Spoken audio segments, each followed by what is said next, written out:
The Tennis Gambling Podcast on the Sports Gambling Podcast Network is brought to you by Automatic Fantasy. Go in up to 325 times your original amount with their new Pick 8s on the promo code SGPN to claim your special pick and a first-time deposit offer of $2 bonus cash on Automatic Fantasy promo code SGPN. We're also brought to you by Rhythm. Get the best data-driven props and picks from Rhythm. Claim your 7-day free trial today. Go to sportsgamepockets.com/rhythm, sportsgamepockets.com/RITHMM.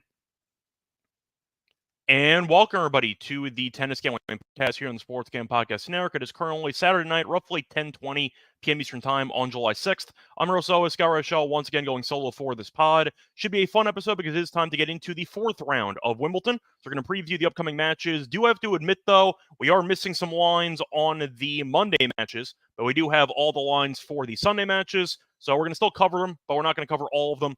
Usual routine, going to cover most, but not all.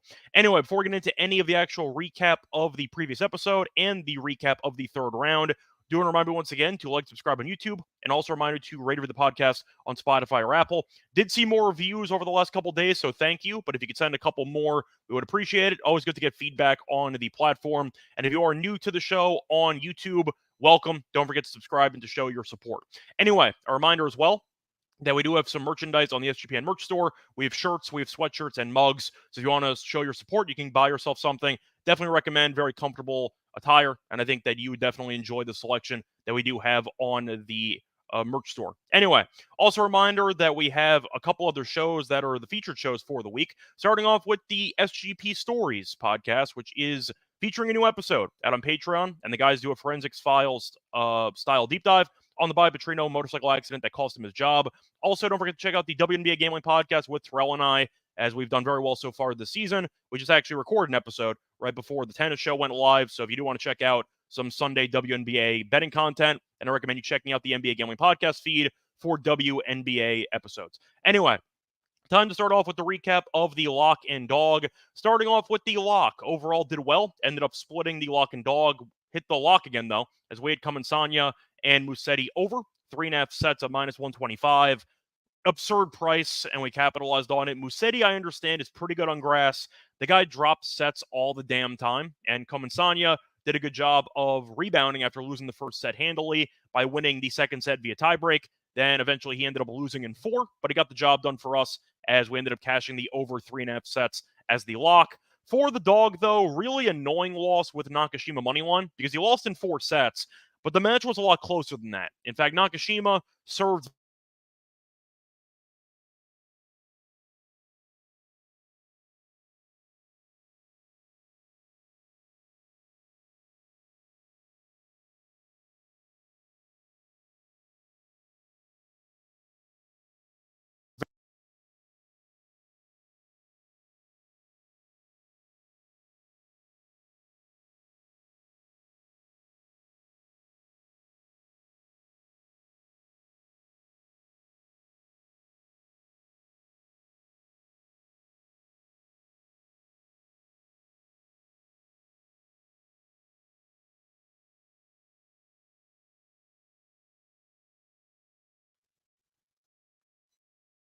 test. We're good? Okay, I think I fixed the mic. I don't know what happened there.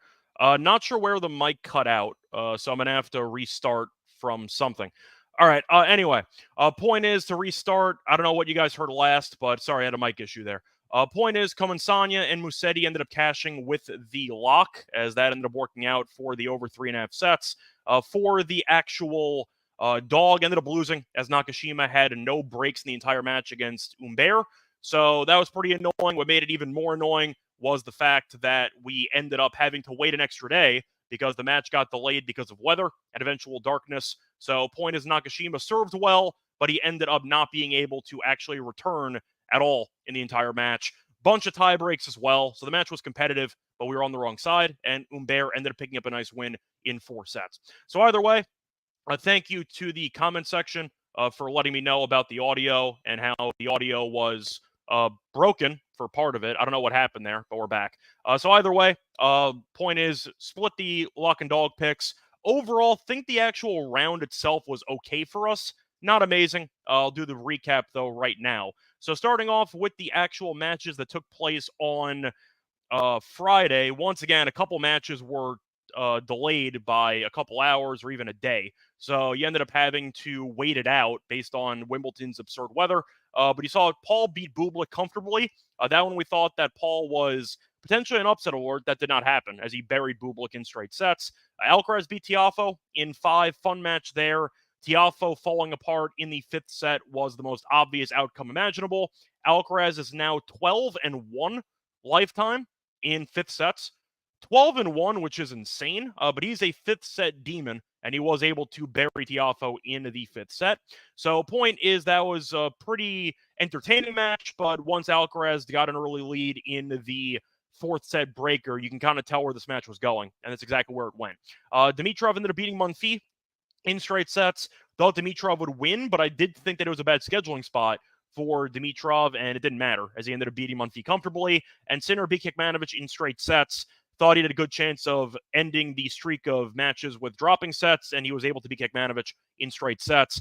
I'm just shocked Kekmanovic made it to the 3rd round, to be honest with you. I thought he'd end up losing to Greek Sport in a competitive match, ended up winning in 5, but Sinner looked very sharp, probably the best match that he's played in the entire tournament as he won in straight sets. So nothing too shocking in that overall day of action. Moving on to the Saturday card, you had a lot of matches that were scheduled for Friday that had to be finished on Saturday. So going through the actual matches, a lot of 5-setters as well. You saw Fies and Safulin have a competitive match that ended up ending in 5. You saw de Minaur advance without having to play because Puig got injured. I think it was an abdomen issue, and injuries have kind of summed up his entire career. Puig used to be a top 20 guy. I still remember when he beat Nadal in the U.S. Open a couple years ago. Just can't stay healthy, just simply put, and Puig ended up losing because he wasn't healthy enough to play in the 3rd round. So now we got a bye, and he'll take on Fies as Fies came back from 2 sets to 1 down against Safulin as he won in 5. Perricard continues the lucky loser dream run as he beat Rusevori in that one. Did think it'd be a competitive match, and it was, but you only had one breaker in there. Rusevori did win the 1st set, and then Perricard won the last 3.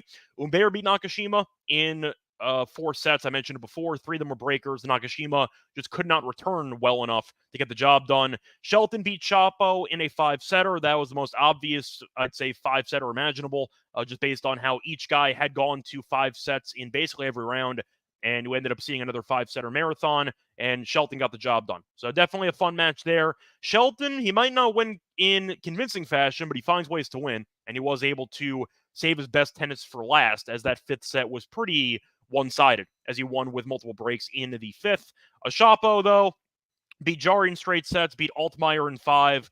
Shelton's gone to 5 sets in every single round here, so we'll see how the stamina holds up in his matchup against Sinner in the next round. But overall, fun matchup. Zverev beat Norrie in 3 sets. Competitive, though, 6-4, 6-4, and a 7-6 with a 17-15 in the breaker. So competitive match there, but Zverev did get the job done in straight sets.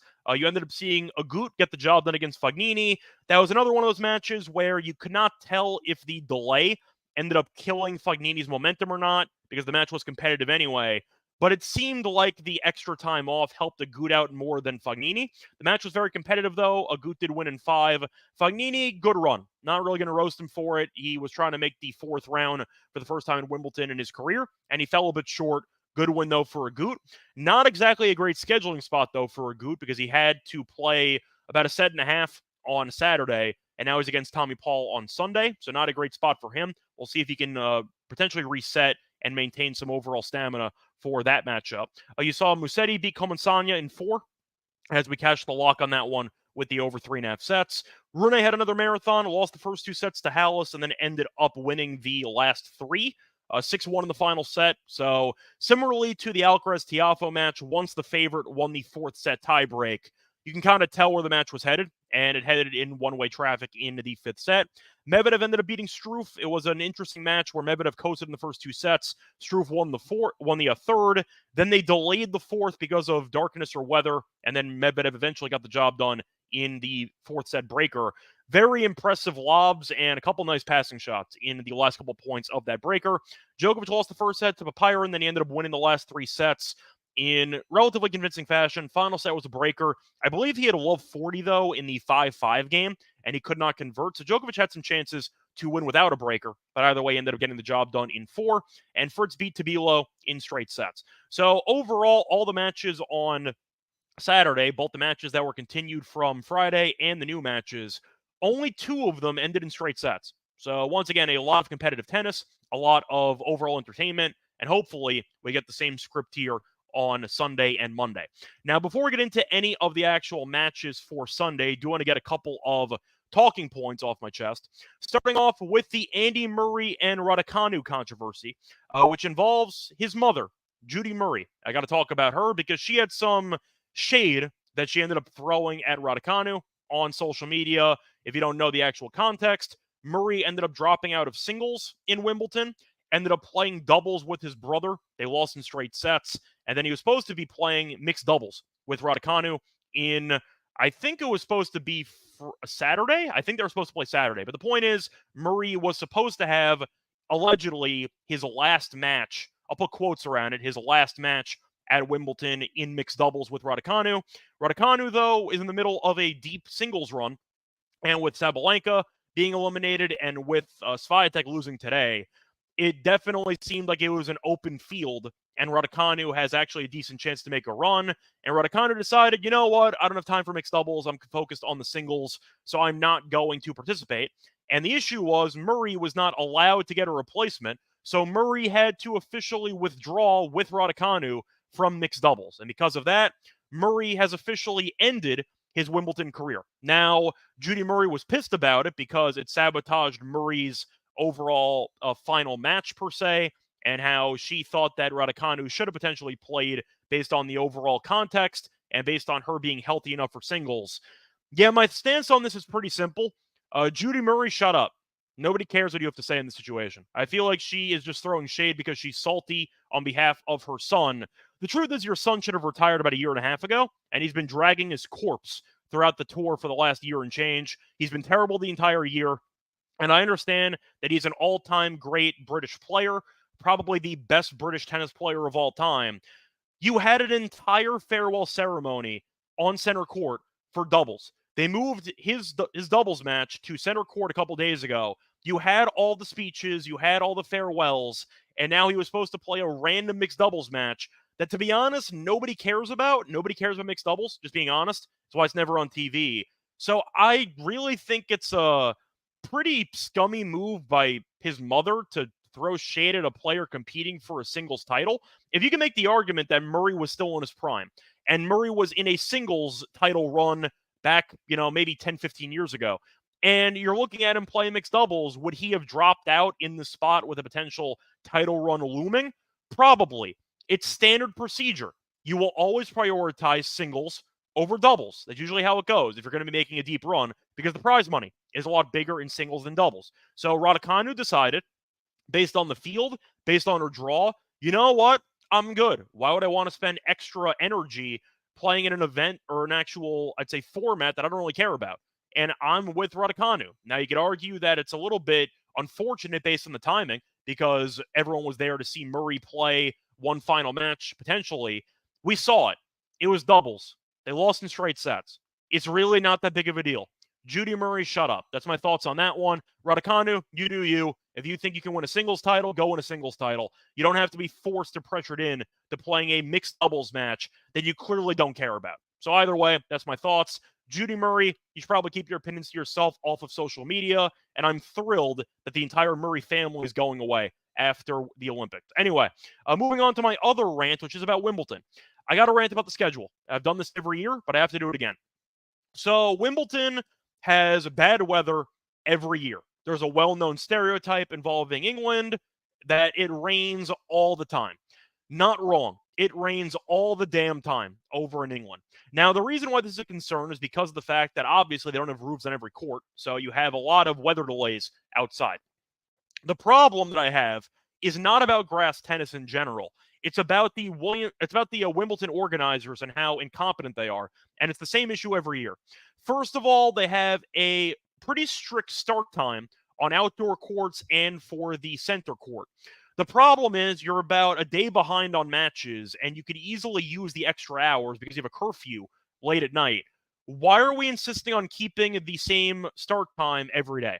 At some point, you got to adjust, and you got to realize, listen, if we're a couple matches behind because Friday's matches didn't end yet, maybe we should, I'd say, move the starting time earlier for a couple hours to actually get some matches completed, it's insane to me. And it's why Wimbledon always has really bad schedule, I'd say, clogging, because you have a lot of matches that don't end from the day before. You have to wait until the usual start time, and you never adjust. The fact that center court does not start matches until 1:30 in the afternoon is absolutely insane. It's stupid, and you got to fix it. But Wimbledon, of course, is stuck in their appeal to tradition. They are stuck doing the same thing for the last 80 to 90 years. It's stupid. Fix it. And it's why I think Wimbledon is easily the worst Grand Slam event. Not because of grass tennis. I don't mind grass tennis. But the people that run Wimbledon and the people that stick to their overall traditions have no idea how to actually run a tournament. And it's an issue that's got to be fixed. I'm sure a lot of people have read about it too on social media, but I got to mention it again. The Wimbledon organizers are incompetent, and I think that they sabotage this event every year with their incompetence. Anyway, moving on to the actual fourth round. Before we get into any of the actual fourth round matches, do want to remind you once again that we are brought to you by Rock Fantasy, because the pick 8 is live. Great entries with 8 picks, and it'll go automatically double flex your entries. You miss up to 2 picks and still win your entry. With more picks to make and extra ways to win, the excitement's higher than ever. Best part, you can now win up to 325 times the original amount. You can now use specials and boosts on all flexed entries. I'll use my pick 8 entries every single time with injuries, rebounds. I believe her number for the matchup on Sunday is 10.5. Give me the higher on that one, as she's going for the all-time rookie consecutive game double-double record. So we'll see how she does on Sunday. They give me the higher on her rebounds. Sign up with the promo code SGPN to claim your special pick and a first-time deposit offer up to $2 bonus cash on a fantasy promo code SGPN. We're also brought to you by Circa Survivor and Circa Millions. Circa Sports is back with Circa Survivor and Circa Millions, giving away $16 million of guaranteed prizes. Of course, Circa contests have no rake. Circa Millions means you pick 5 NFL teams ATS each week and compete for $6 million to survive the NFL Gauntlet and Survivor to claim the $10 million prize. Sign up in person at Circa Sports between now and September 7th and use a proxy to play from anywhere. We even have a deal with footballcontestproxy.com to save you $50 with promo code SGP. Don't have a trip booked yet for Las Vegas before football. Ultimate Contest Weekend is a great time to go. Hang out with Ryan and Sean. Enjoy the open bar event at the world's greatest sportsbook from August 22nd to August 24th. Welcome back, everyone, to the Tennis Gambling Podcast. Just finished doing some rants and recapping the third round. Now it's time to move on into the fourth round, starting off with the matches taking place on Sunday. First matchup, you have Paul taking on Agut, which is an unexpected matchup for the fourth round. Paul, not so much. Agut, I'd say, is pretty surprising to make a good run, even though historically speaking, he has been very good on grass in his career. So Paul's a massive favorite, about minus 550. Agut's around plus 425. For the actual spread, you have around 5.5 or 6 if you are shopping around. For the over/under, you have 36 games. Over/under for sets is 3.5. With both sides a minus 115. For set spread, you have Paul minus 2.5 sets at plus 110. You have Agut plus 2.5 sets at minus 140. And once again, you are kind of expecting Paul to win. Question is, can Agut win a set? I think he can. Do I think he's going to win this match? Absolutely not. I think Paul is going to beat him, and I think that him having to play about a set and a half against Fognini on a Saturday is not a great scheduling spot for Agut in this one. Now, the head-to-head has been a tale of two halves because Agut dominated the early portion of the head-to-head, but over the last couple of years, Paul has responded. He ended up beating Agut in Paris in straight sets in 2022, and he beat him in the Australian Open last year in 4 sets. One competitive set in there, as he won 7-5 in the fourth, but it was mostly one-sided in favor of Paul. So I think for the sake of this matchup, I think Paul's going to win. I think he's going to win comfortably. Agut, I think, is going to play well, but I think Paul's in great form. You could argue that this is the best tennis that he's ever played, with him winning a 500 into Wimbledon. So I think Paul's going to win. I think there's going to be a couple of lopsided sets. You might see a couple of 6-2s in there. So I don't feel great about the over in this matchup. I would probably lean under because you might end up getting, once again, a couple of lopsided sets. And if that's going to happen, you might actually be able to survive a potential 4-setter with a 36.5 if you get a couple of lopsided sets in there. So I don't mind the under in this one, but do I think Agut's going to win a set? I think he's going to have to win one early. I think that if Paul's going to win the first set or two, I think this match is over quickly. I think Agut's going to fade as the match progresses because he had to play a couple of sets on Saturday. And I think Agut has benefited from the overall schedule absurdity that we've seen from Wimbledon. I think the delays have benefited the older players who've been able to kind of reset, maybe shower in the middle of matches and to potentially get some rest in. So I do think that having to play what I'm hoping is a full match with no rain. Big if, knock on wood, hopefully that happens. I think Paul's going to benefit, and I do think that Paul is going to look sharp here. Paul so far struggled in the first 2 rounds, ended up dropping a set to Martinez, dropped 2 sets to Virtanen, looked really good against Bublik. Bublik turned into a head case about halfway through that matchup. I think that you're going to probably see 4 sets here, so I guess I would lean to the over 3.5 sets, but I think that Paul's going to win. I'm not going to give Agut, I'd say, much of a chance to win the match. I think he can maybe on a good day push at 5, but I think Paul's in too good of a form right now. Paul's going to win, but I think I am going to lean to the over 3.5 sets at -115. Moving on to the next matchup, you have Humbert taking on Alcaraz.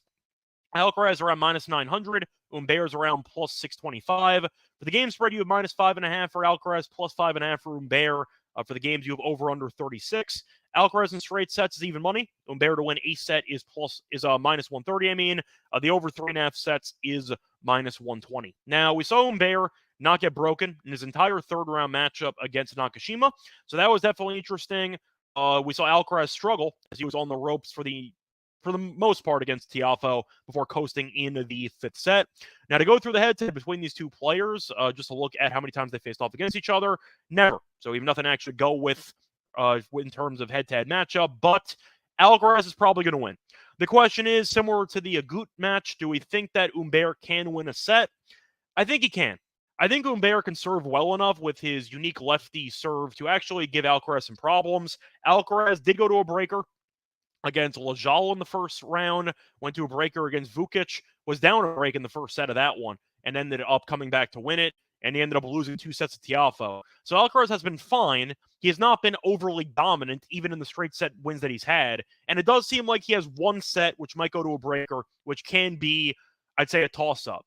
I think Humbert has the variety and the unique play style to make life difficult for Alcaraz. Now, is Alcaraz going to potentially lose the match? No. I'm not picking Alcaraz to lose. I think he's going to win.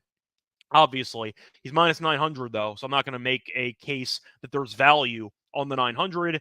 The spread's interesting though, because I do think Alcaraz can win a set comfortably, but you can make the argument that Alcaraz has not looked totally comfortable on grass, and I do think that Alcaraz might be vulnerable to dropping a set or 2. So I guess I'm going to lean to Humbert plus the 6.5 games or plus the 6 games, but I do think that the over 3.5 sets of -120 is kind of interesting. I think that you're looking at Humbert doing enough in order to actually get the job done for a set. Maybe he plays a solid 40, 50-minute stretch. I think Alcaraz is still going to win, and I think Humbert's serve might not be consistent enough to fully keep Alcaraz off guard for the entirety of the match, but Tiafoe's serve did for about 4 sets. So I think looking at the matchup, I think Alcaraz wins, but I think Alcaraz probably wins with both players winning at least 1 set. So I am going to look for that market quickly because it has been a good market for us in the tournament so far. I'm going to look for Alcaraz to win in either 4 or 5. So quickly trying to pull up the odds there. I think the logic makes sense, though. Humbert is definitely, I'll use the term frisky, and I do think that he can be dangerous if you overlook him. And I do think that Humbert has the overall, I'd say, mental toughness to potentially push through for at least 1 set here. But if you want to get Alcaraz to win, with both players to win a set, plus 123, I like that deal quite a bit. I think Alcaraz wins, but I think it's going to be competitive for at least 40 minutes. So give me the over 3.5 sets and give me Alcaraz to win. And if you combine those, you can find plus 123 on Caesars. Moving on to the next matchup, you have Sinner taking on Shelton. For this one, Sinner is obviously a massive favorite as he just ended up beating Kekmanovic in straight sets, and he's the number 1 player ranked in the world. He is -1,800. Shelton is plus 1,000. You have -6.5 for Shelton, plus 6.5 for, -6.5 for Sinner, plus 6.5 for Shelton. The over-under set at around 32.5 games or 33.5. For set spread, you have Sinner -2.5 at -145. For Shelton, you have plus 2.5 at a plus 115. The issue you have with Shelton is that he keeps finding ways to win, but he's had to burn a lot of energy because he has had to go 5 sets in every round. So Sinner had to go 4 sets in each of the first 2 rounds. Then he buried his opponent in his last matchup. Shelton, I have to wonder if stamina is going to be an issue because he basically had to play 5 full sets yesterday because he only played about 5 games, I think, against Chapo on Friday, and they had to continue it on Saturday. So he had to play a bunch of tennis, and now he's against the number 1 player in the world. So it is a really bad spot for Shelton. I have to question his overall stamina in this one. Sinner in straight sets does make a lot of sense because we know that Shelton's not a good returner anyway. He has been surprisingly decent in the event, but I wonder if Sinner will be able to avoid breakers in this matchup. And if the answer is no, then you like the over. If you're gonna expect to see a breaker or two, then you probably want the over in games at 32.5. But they're pricing this like Shelton is basically getting an IV hooked up to him because he has no energy left. It's a really bad spot for Shelton. It's a great spot for Sinner. Sinner, we know, is the better player anyway. Sinner should bury him, if we're being honest, but I do think Shelton's a good enough server to potentially force a breaker. They did face off a couple of times recently, faced off in Shanghai last year, and Shelton actually won in a final set breaker in 3 sets. Faced off in Vienna immediately after that, and Sinner did win 7-6, 7-5. And they faced off in Indian Wells this year. Sinner did win that one 7-6, 6-1. So historically speaking, there's been at least one breaker in all 3 matches, and the matches have been somewhat competitive. The issue, though, stamina and the amount of tennis that Sinner had to play, or compared to the amount that Shelton had to play, there's a serious advantage for Sinner. So with that being the case, I think I would lean to the over in games. I think Shelton can force at least one breaker.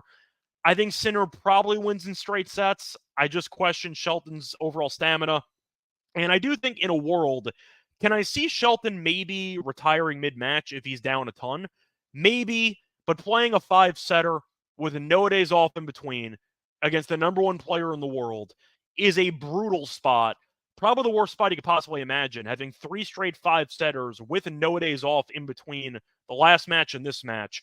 Sinner really should bury him. So give me Sinner in this one, probably with a breaker in there, maybe 2. But I will lean to Sinner in straight sets to get the job done in this matchup. Moving on to the last match on Sunday, you have Dimitrov taking on Medvedev. Now, you have Medvedev as a favorite, but not a big favorite. He's around minus 134. You have Dimitrov at plus 114. For the over-under, you have 42 or 41.5 shopping around. For the game spread, you have minus 2.5 for Medvedev. You have plus 2.5 for Dimitrov. Over 3.5 sets is minus 240. The under 3.5 sets is plus 190. Over 4.5 sets is plus 190. For set spread, you have Medvedev minus 1.5 sets at plus 140. Dimitrov plus 1.5 sets at minus 170. Looking at the head-to-head, you have seen Medvedev look decent against Dimitrov in the past. Going through the head-to-head matches, it is 7-3 in favor of Medvedev. Faced off in Indian Wells this year, Medvedev won in straight sets. Faced off in Paris last year, Dimitrov did win in 3. Faced off in Vienna in 2023, Medvedev won in 3. Faced off in Rotterdam last year, Medvedev won in 3. Faced off in Vienna, Medvedev did win in straight sets. So once again, Medvedev has won 4 of the last 5 head-to-head meetings. All of them were on hard court. I believe they've never faced off on grass. The point is Dimitrov had a decent start to the head-to-head, and Medvedev's kind of taken over. So Dimitrov, we know, has been in great form. He was able to survive a 5-setter against Shang, but he beat Lajovic in straight sets, and he beat Monfils in straight sets. And he's had a great year in general. Medvedev, though, did have to play a little bit on Saturday, but he did not have to play long as he was able to beat Struff in the 4th set. So Medvedev does have the head-to-head number. I think it's pretty similar to what I said about Medvedev's match against Struff, where even though I think that Dimitrov and Struff in that case could do damage and maybe force an extra set, the line does feel a bit disrespectful to me because Medvedev is once again 4-1 in the last 5 head-to-head meetings. He's been solid. We know that Medvedev's stamina-wise is up there because we saw how well he maintained his overall fitness for the Australian Open, as he had a bunch of 5-setters, then won the first 2 sets against Sinner, and then eventually ran out of gas. But I do think that Medvedev has the overall stamina to survive playing 1 set on Saturday and then dominating on Sunday. Now, Dimitrov, I think, can make this very competitive. I think it's going to be a war. So I don't mind the over for the actual games. This might go 5 sets. But I do think, based on the value, my argument for the Medvedev match against Struff, it seems like the odds makers are disrespecting Medvedev to some degree. And I thought 175 was a pretty cheap price for Medvedev, who was struggling in the first couple rounds, the second round against Mueller. But it does feel like 134 is a pretty cheap line for a guy that made the semis last year. Medvedev is a good grass player, and I do think that Dimitrov can make it interesting, but minus 134 does feel a bit cheap to me rinse and repeat. Give me Medvedev at a cheap money line price in this one. Moving on to the matches for Monday. A reminder, we are missing a bunch of lines for the matches on Monday. We're going to do our best. So starting off with the first matchup, these are kind of in any order. They have not officially announced the schedule for Monday. You have Fees taking on de Minaur. Now, de Minaur did not have to play in the third round because Pui got injured, so he got a bye.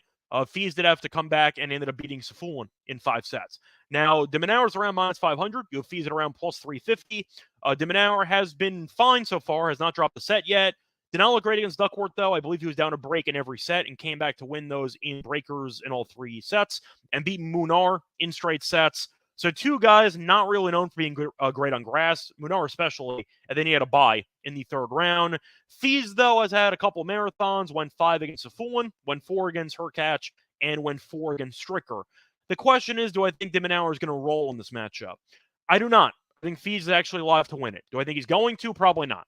I think de Minaur probably wins this one 4-5, but I think Fees is good enough, and I think he has the firepower to make life uncomfortable for de Minaur. They have one head-to-head meeting, face off in Barcelona this year, and Fees did beat him in straight sets.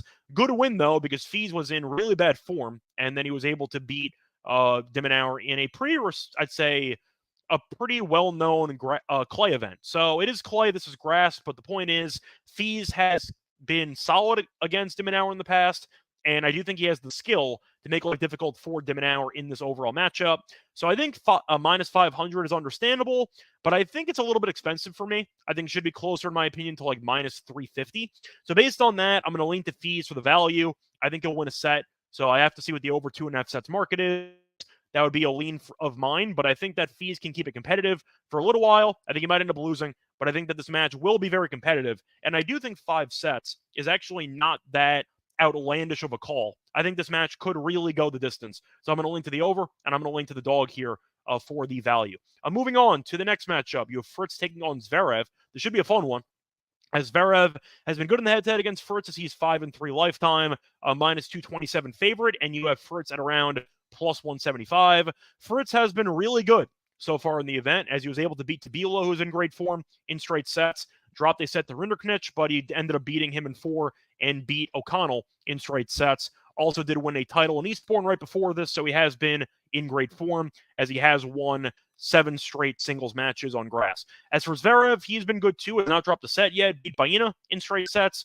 Killed Giron, which kind of surprised me. Thought he'd win. I just thought that Giron would put up more of a fight instead of winning just 7 games, and he beat Norrie in straight sets. Competitive, but still straight sets. So I think Zverev's going to win, but I think it's another marathon. Zverev has been good in the head-to-head. He has won 2 of the last 3 meetings. They faced off in Wimbledon in 2021, and Zverev did beat him on grass. Obviously on grass in Wimbledon. Beat him in 4 sets. Faced off in Wimbledon in 2018, and Zverev did beat him in 5. So 2 head-to-head meetings in Wimbledon, and Zverev is 2-0, with both players winning at least 1 set. I see a similar story here. I think Zverev is the better overall player.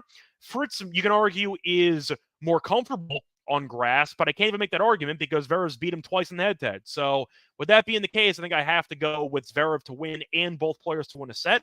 The issue is I don't have a market on that, but I do think it's going to be plus money. So I do think taking a minus 200 favorite and bumping him up to plus money is intriguing. So I am going to go with Zverev to win, and I think the value is on Zverev to win and both players to win a set, but unfortunately I have no market for that. So that'll be my main thought.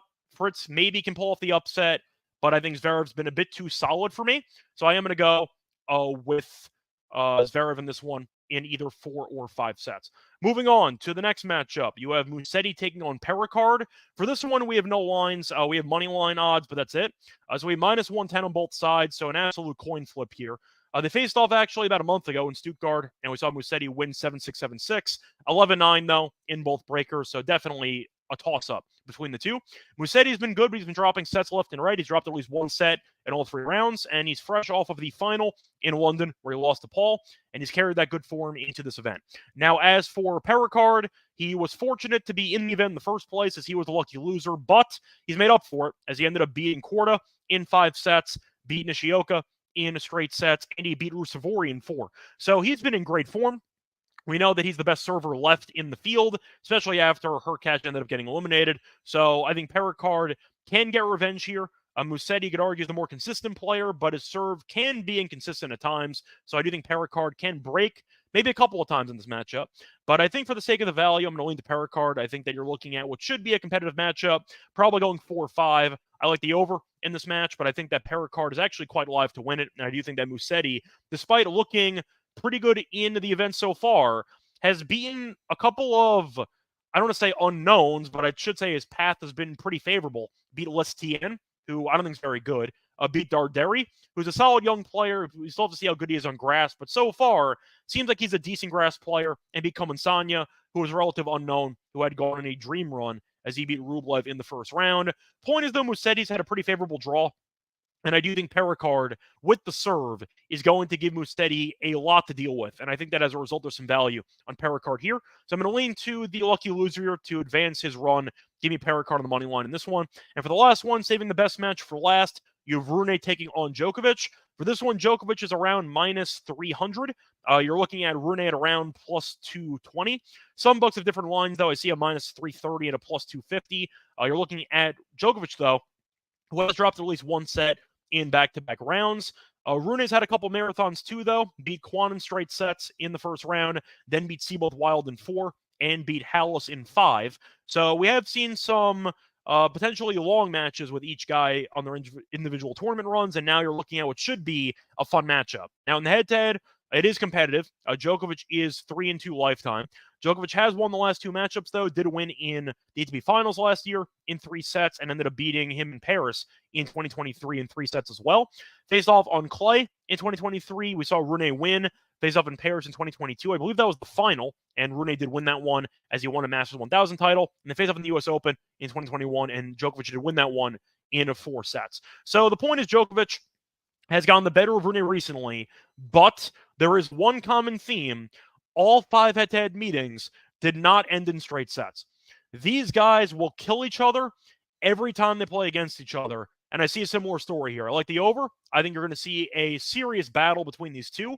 I think Djokovic is probably going to win because Djokovic is the better grass player, and I do question Rune's durability compared to Djokovic's. But I do think that Rune can make it interesting, and I think this match might end up going 5 sets. But I like the over in this one. I think he'll probably get at least one breaker. Looking at matchups that were not on clay, all 4 of those head-to-head meetings had at least one 7-5 set, and you are looking at 3 of the 4 meetings on hard court having at least one breaker. So I see a war here. I think these guys kill each other. Give me the over in sets. Give me the over with the games. But I think these guys are going to have a serious battle. And I think as a result, the over is the main play.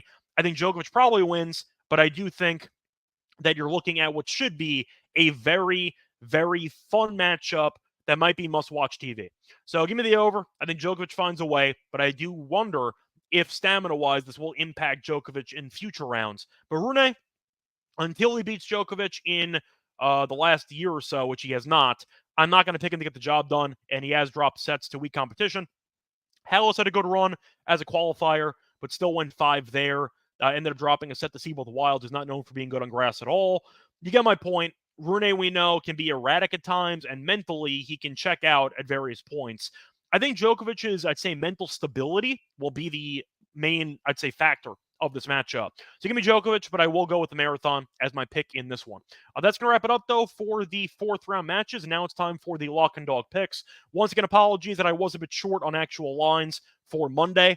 Nothing I can do about it. That's all we got. So either way, moving on to the lock and dog picks. But before we get into that, don't remind me once again, they're brought to you by Rhythm, because if you are trying to bet on player props, especially in basketball, Rhythm does have you covered, because Rhythm's the go-to sports betting tool that transforms complex data into actual insights, empowering bettors with smarter, data-driven decisions. Unlike other platforms, Rhythm combines advanced predictive analytics with an intuitive user experience, making betting both easier and more enjoyable. Rhythm's predictive models were born with the brains of MIT data scientists and quants with over 3 years of data to help make you a better sports bettor by giving you better AI-backed betting decisions.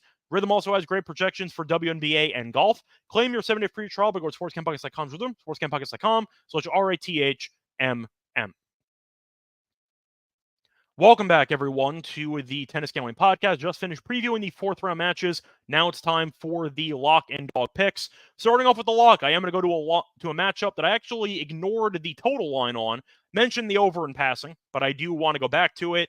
I found this line offshore, so maybe shop around. You can find it. It should be around this line when it gets posted on most of the books in probably a couple hours. I am going to go to a matchup on Monday between Perricard and Musetti. Give me the over at 39.5 games at -138. Mentioned before, we took Musetti over 3.5 sets last match. He dropped sets all the time. He's dropped at least one set in 10 of his last 11 matches, and we know Perricard does drop sets too, as he has dropped at least one set in 3 of his last 4 matches. Point is, I see a marathon between two guys that should kill each other, and I think this game total's too low. If you end up getting a breaker, you have a lot of leeway in there for one potentially lopsided set. But Perricard's serve is so good, most sets, if not all, should be at least 6-3, because he's also not a great returner. But they faced off in Stuttgart, which is one of the hardest tournaments on the entire tour to actually break serve, and it was 7-6, 7-6. Now, Musetti did win in straight sets, but it was 11-9 in both breakers. I think you're going to end up seeing at least one breaker here. Musetti has served surprisingly well so far in the event, with a couple hiccups along the way, but I do think that the over is worth consideration. It's -110 apiece for the money line, so you're expecting a competitive matchup that should probably be a war. I'll bet on the war. Give me the over 39.5 games as my lock in the Musetti and Perricard match at -138. For my dog, I am going to go to I'd say a niche play here between Paul and Agut. For this one, I'm going to go to a play that might be dangerous, but I am expecting Paul to win in probably 3 or 4 sets. So with that being the case, I am going to go with the under half a tie break at +125. I think it was +105 on Bet Rivers, I think. But then I found +125 on Bet365. So I'm going to go with that as my play. Now, they faced off a couple of times in their careers. I mentioned it. They do have a bunch of head-to-head meetings, but there's one common theme between those head-to-head meetings. They have never had a tiebreak. 12 career head-to-head sets, 0 breakers. It makes sense. Both guys are not known for being great servers. Paul's improved in that area. Agut, I don't think is a great server, though. I think you're going to end up seeing a lot of breaks in this matchup. So I do think that you're going to see a lot of potential 6-3s or 6-4s over the course of this matchup. But we ended up seeing a lot of interesting matchups in the past between these two. And the one common theme is the sets end relatively quickly. I think there's only been one set in their head-to-head history that's had at least 11 games in it. So we have seen mostly one-sided sets when these two get together, and I think that's going to happen once again. Plus, Paul has so far had no tie breaks in the entire event. 0 breakers in 12 sets in Wimbledon, so the overall history does back it. And Agut did have a couple breakers against Fognini, but he's had 0 tie breaks in 6 of his last 7 matches, and I question fatigue after he had to play a set and a half or so on Saturday. But simply put, giving me +125 for something that has never happened to not happen again when they have had 0 tie breaks in 12 career head-to-head sets, I think has some value. I am going to go with that as my dog. So once again, my picks for the 4th round of the men's side in Wimbledon, my lock's going to be on Musetti and Perricard over 39.5 games at -138, and my dog's going to be on Paul and Agut under half a tie break at +125. That's going to wrap it up. You can find me on Twitter once again. To remind everybody, you can find me on Twitter at Reichel Radio. A reminder back once again for the quarterfinals of the men's side in a couple days. Until next time, find me on Twitter, Reichel Radio. Find me on the NBA show, WNBA show, and the MLB show. And until next time, good luck to all of you and all of your bets. Bye, everyone.